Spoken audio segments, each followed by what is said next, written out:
Well, this is the heavily refreshed 2015 Toyota Camry. How heavily refreshed? Well, everything you see is brand new on the outside. The only body panel that has been carried over from the previous model is the roof.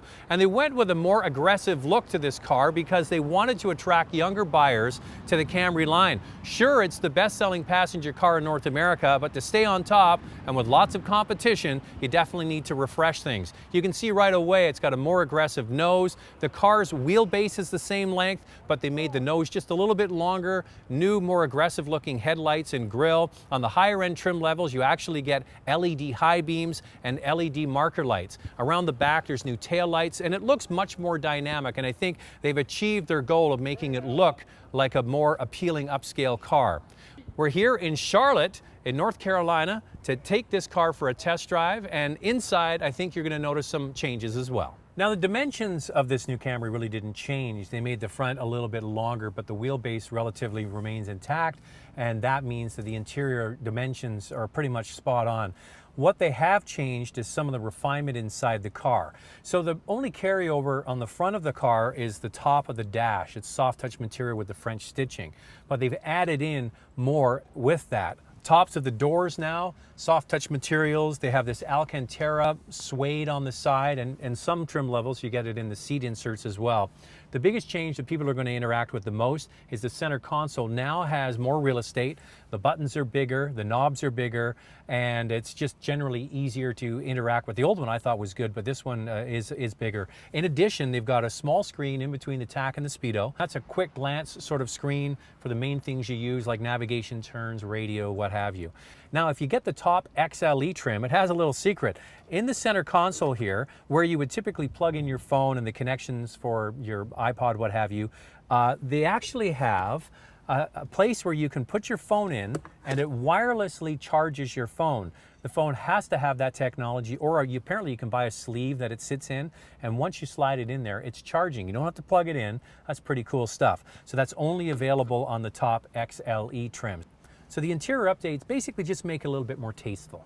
Now, the Toyota Camry has never been considered a driver's car. It's always been a sensible decision for people looking for a good return on their investment when they go to sell these products, and they've known to be very reliable. So, more dynamic looking on the outside. They're trying to make it more dynamic to drive, and in many ways they've achieved that. So what they did, they made a stiffer body, a lot more spot welds in this vehicle. They improved the spring rate, made it stiffer along with the shocks, the dampening. They also made on the base model the tires a little bit wider. They stretched the track out just a little bit, so the car feels much more planted on the road. And to get that back to the driver, they've improved the electric power steering. Now, the biggest criticism of electric power steering for years is what they call an on-center feel. That means when you're driving straight down the road, you don't get a lot of feedback through the steering wheel. And now we're driving around here, around Charlotte, on the big freeways and the back roads, you actually can feel what the car is doing underneath you now. It's a very big improvement. It's something that you wouldn't really notice, but you do notice it when it's not there. Also, they improved the brakes, and they claim that this is the quietest Camry they've ever produced. So on all of those fronts, they're major improvements to make the car better to live with every single day. Didn't change though is the 4-cylinder engine. That's a carryover. It's got 178 horsepower, and the V6 is also a carryover with 268 horsepower. And the transmission is carried over as well. So it seems like it's not quite a half measure, but they've stuck with what works. When this car gets a total refresh in a few years, that you're going to get new engines like direct injection, maybe CVT like they did in the Corolla. But right now, they claim it works, and it does. It's proven technology, and who's to argue with them, really? One of the reasons the Camry sells so well is they have a lot of value packed into this car, and the pricing remains relatively unchanged.